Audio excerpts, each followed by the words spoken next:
got back from watching Saw, and what I gotta say is if you haven't seen Saw 1 through 6, you're probably not gonna like this movie because you're not going to understand it.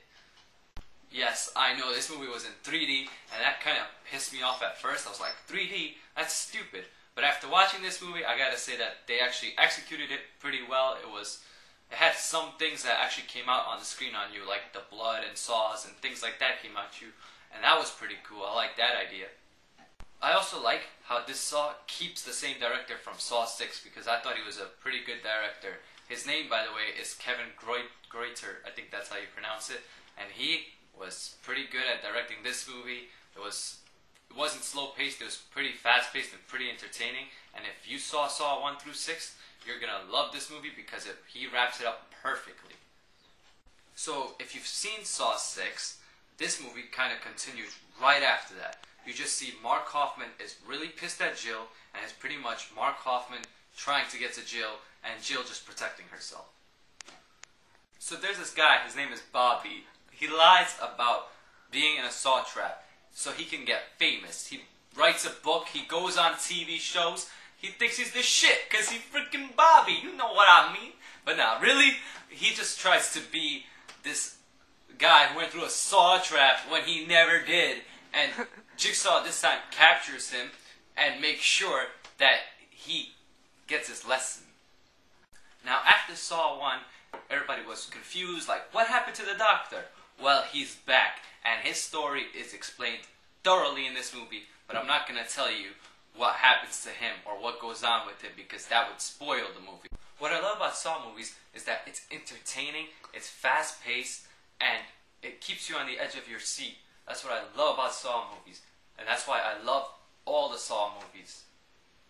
Also, what I like about Saw movies are the twists. Now, every Saw movie has a twist, and some of them aren't that great, but I think that this Saw movie in particular, the twist is great. I love it, and it wraps up the whole movie. Not only is it a twist, but it concludes the movie, and it shows you that there should never be another Saw made after this.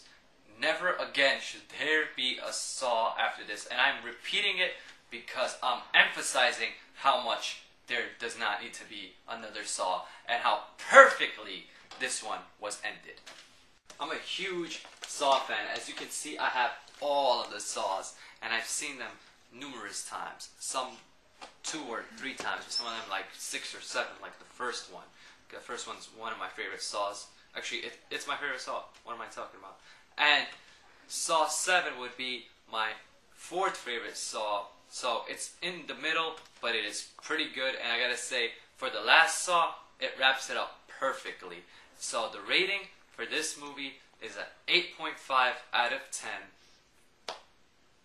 Now, I think you should go watch this movie if you have seen Saw 1 through 6, because if you haven't, you will be lost.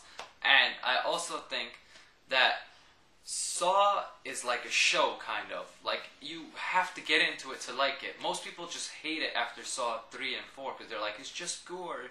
But no, it's not just gore. It has characters, and they become more developed after each Saw, and you learn more about other characters through flashbacks or whatever it may be. So I'm saying, please watch this movie if you've seen Saw 1 through 6. I think that's when you should watch it. And if you're really into Saw, then definitely watch it. So, if you're really into Saw, and you've seen Saw 1 through 6, watch this movie, tell me what you think. If not, go watch, I don't know, I guess Paranormal Activity 2 or something. Game over! Now, what I love about Saw movies is that